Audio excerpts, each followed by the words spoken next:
Creo que está bueno este video. Ahora no lo vi. Voy a subirlo a esto. Ahí está.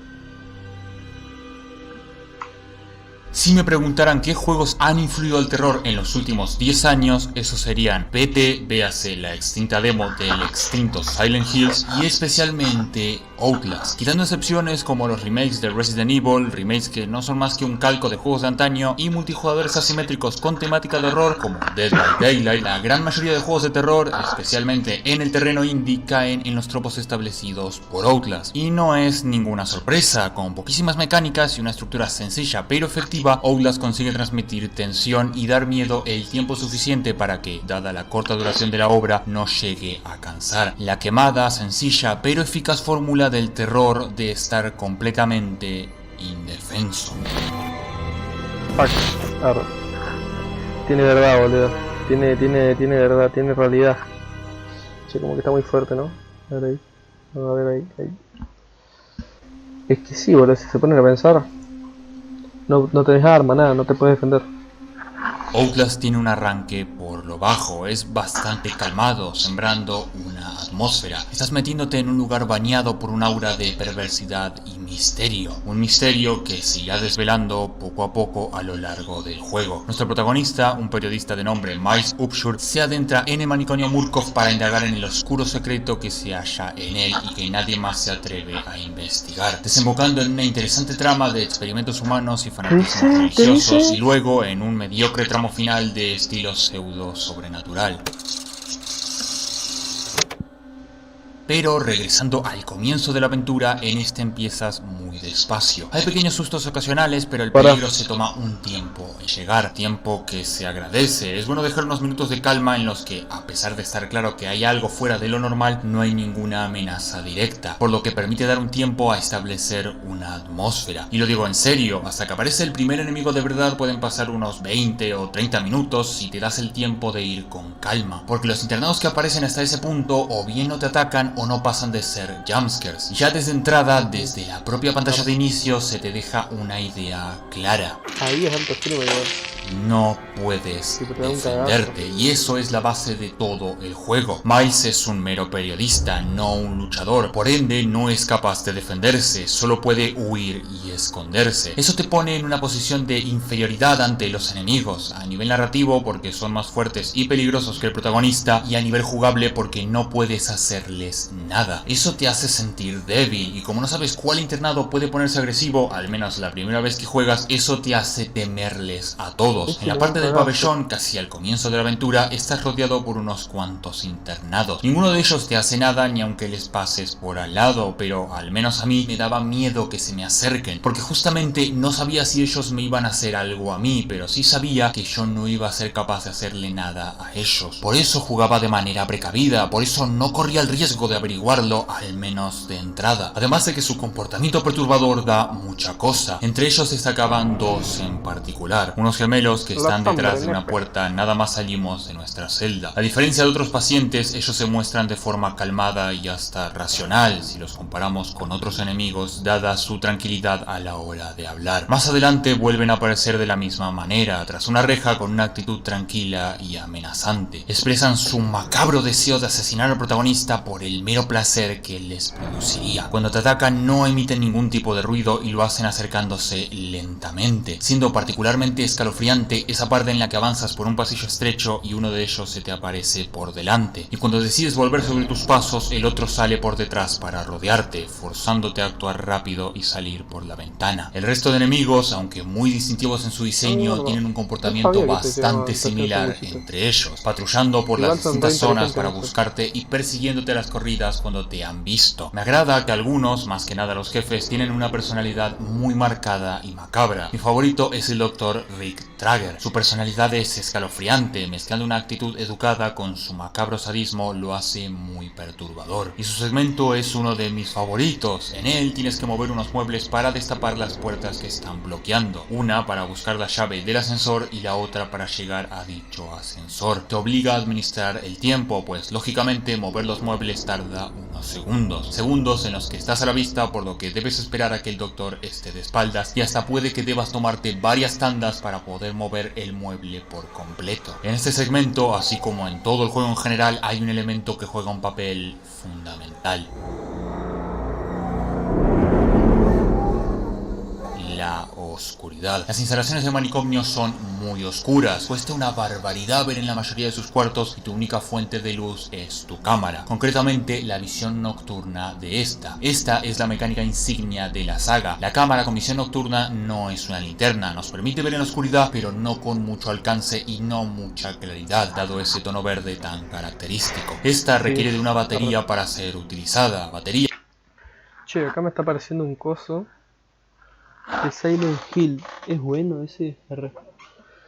Porque estaría para jugarla después. Que se consumen bastante rápido, por lo que no podremos abusar de la visión nocturna. Es una decisión de diseño simple, pero que funciona de maravilla. Lógicamente no queremos gastar las baterías, pero si no lo haces vas a ciegas. Y aunque no cuesta mucho encontrar pilas por el escenario, ya de manera inconsciente intentarás ahorrarlas lo máximo posible, porque sabes que si te quedas sin ninguna estarás completamente vendido. Así se produce una dicotomía en la que por un lado no quieres usar la cámara para no gastar las baterías, pero por el otro lado quieres usarla para poder ver, en la que quieres tomarte tu tiempo para estudiar las rutas de los enemigos, pero a la vez no puedes tardar mucho, y muchas veces te mueves improvisando, temeroso de los enemigos y con la constante tensión de que a cada segundo que pasa la batería de la visión nocturna baja más y más. Donde mejor se emplea esto es en esos momentos en los que tienes que accionar unas palancas, buscar unas llaves o algún objeto clave en un lugar a oscuras con uno o varios enemigos merodeando. El juego te obliga a salir de tu escondite, a moverte por un lugar oscuro, reducido y cerrado con un loco. Y aunque no sea muy fan de los survival horror en primera persona, aquí en Outlast encaja perfectamente y potencia la sensación de terror, porque si de por sí tu visión ya está limitada por la oscuridad del escenario, la cámara en primera persona limita aún más tu campo de visión y te deja aún más indefenso, en un juego que justamente busca que te sientas así. Más aún porque en Outlast tienes que estar constantemente tanteando el entorno, asomándote por las esquinas y las rendijas de la puerta para chequear que no haya ningún peligro. Si los enemigos te descubren, no tienes otra opción que huir y buscar un escondite. Si te ven al esconderte, lógicamente te sacarán de él. También son capaces de sacarte en un lugar estrecho o pequeño si estás muy cerca del borde, e incluso, aun si no te han visto esconderte, si el escondite es algo como ponerse debajo de una cama y el ángulo de visión les da para verte, te detectarán y te sacarán de él. Y la propia oscuridad también puede servir como una forma de ocultarte. Son detalles que ayudan a que los escondites se sientan no como zonas seguras, sino como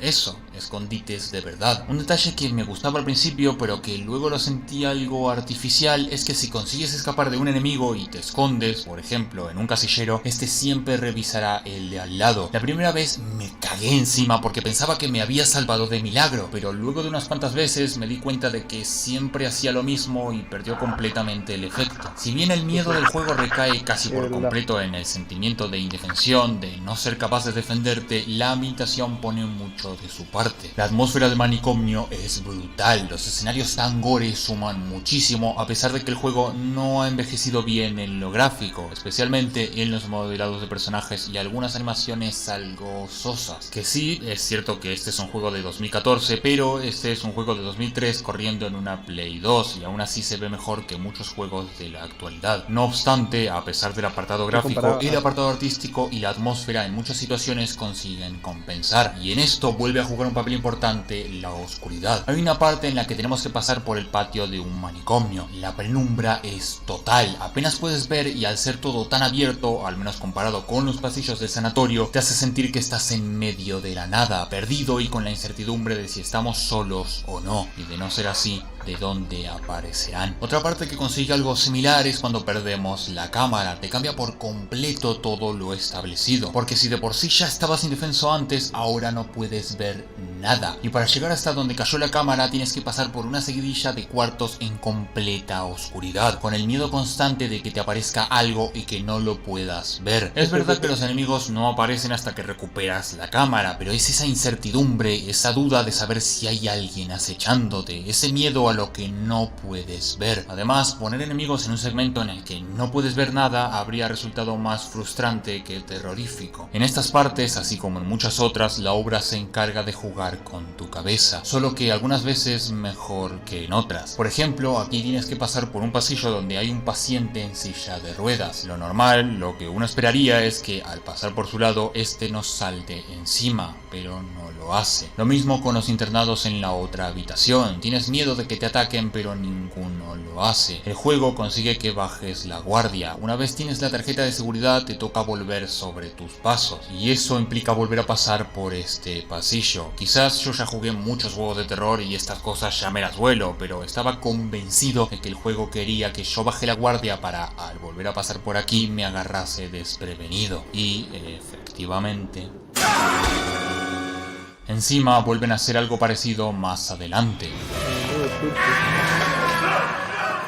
El juego quema mucho los jumpscares y al final te terminas acostumbrando. Prefiero mucho más esos sustos algo más sutiles, como cuando una puerta se cierra de golpe o algún enemigo asoma la cabeza y luego huye. Te pone alerta, te hace pensar que aquí hay alguna amenaza y no puedes relajarte. Aun si no es así, inconscientemente ya entras a la defensiva. Otra forma en la que Outlast juega con tu cabeza, así como con la del protagonista, es dándote falsas esperanzas, mostrándote la salida muchas veces, haciéndote ver lo cerca que estás de escapar de esta pesadilla, frustrándote pero de buena manera, jugando con tus ilusiones de escapar, así como le ocurre también al protagonista. Algo que aprecio de Outlast es cómo consigue tanto con tan poco. Su sencillez es su mayor virtud a la vez que su mayor limitación, cual profundizaremos. El gameplay de Outlast es súper sencillo, pero suficiente para lo que la obra quiere. No hay inventario, mecánicas como tales solo hay dos, que son esconderse y la cámara, sumando alguna que otra cosa suelta como colgarse de un saliente o asomarse por las puertas y esquinas. Pero el juego es sencillo y la interfaz también lo es. De hecho, directamente no hay interfaz como tal, solo algún indicador sutil como cuando Miles hace alguna anotación en su informe y la de la cámara, que puede tomarse como la interfaz propia de esta, pues no hay nada que no encaje, quitando el número de baterías que claramente la cámara no debería indicar, pero es algo tan insignificante así como necesario que podemos tomarlo como parte del aparato. El juego carece de indicaciones extradiegéticas, muchas veces recurre a la sangre para indicar el camino por el que debes ir, manteniendo la coherencia sin meter señalizaciones que estén fuera del contexto del juego, como podría ser una flecha o un minimapa. Todo apunta a una sencillez en el buen sentido, que favorece la inmersión y a la atmósfera, pero es justamente esa sencillez su gran limitación. Es un juego que de entrada es sumamente terrorífico siempre y cuando juegues de la forma que la obra se pensó para ser jugada. Véase usando el sigilo, escondiéndose, tomándose tu tiempo y vigilando a los enemigos. Pero llega un punto en el que le empiezas a ver las costuras al juego, empiezas a ver que los enemigos Me larga un pedo. tampoco tiene mucho daño, que muchas veces puedes pasarles corriendo por al lado, y sí, quizás te lleves un golpe, pero mientras sigas corriendo tampoco es que vayas a morir. Y entonces es cuando te empiezas a aprovechar de estas limitaciones, empiezas a abusar de esos pequeños agujeros que tiene la obra, y el terror rápidamente empieza a disiparse. Y el gameplay tan básico cumple su función un tiempo, pues este limita a que el juego sea siempre lo mismo, buscar 2 o 3 objetos claves con algún enemigo acechando y luego escapar. Por eso mismo aprecio que el juego sea tan corto, porque para el momento que te empiezas a dar cuenta de estos huecos en los que aprovecharte, el juego prácticamente ya está terminando. Y el juego acaba con el tiempo justo para que estas secciones de ser acosado por un loco no se sientan repetitivas. De haber durado 1 o 2 horas más, el juego se hubiese vuelto aburrido y el terror se hubiese desvanecido por completo. Pero justamente por eso es una obra que no creo que vuelva a jugar, porque no es que no vaya a disfrutarlo tanto como la primera vez, sino que no creo que vaya a disfrutarlo directamente. Ya tengo detectadas esas fisuras y podría aprovecharme de ellas de entrada. Por eso mismo dudo que pruebe su secuela. Si sigue una estructura muy similar, pues el terror casi que ni existiría y la mecánica de la visión nocturna pasaría a ser algo repetitivo. Al final intentan darle un giro con esos pseudo fantasmas que solo puedes ver si les apuntas con la cámara, pero además de que puedes hacer exactamente lo mismo, véase pasar corriendo, también se sienten fuera de lugar con el resto de la obra. Les dan una explicación científica, pero a niveles prácticos son fantasmas en un juego que se trataba de enfermos mentales. En general, la última media hora del juego se siente fuera de lugar con el resto de la obra. El oscuro y tétrico manicomio es reemplazado por un laboratorio iluminado y plagado de espíritus. Personalmente lo hubiese terminado cuando el padre Martin se quema en la cruz. Hubiese sido un buen final, acorde con la temática sectaria loca del juego, en vez de ese pésimo final que nos dieron y esa última media hora que ensucia un producto sólido, que por suerte termina antes de que sus limitaciones lo vuelvan un mal juego, concluyendo en un producto jugablemente muy simple pero a la vez muy efectivo.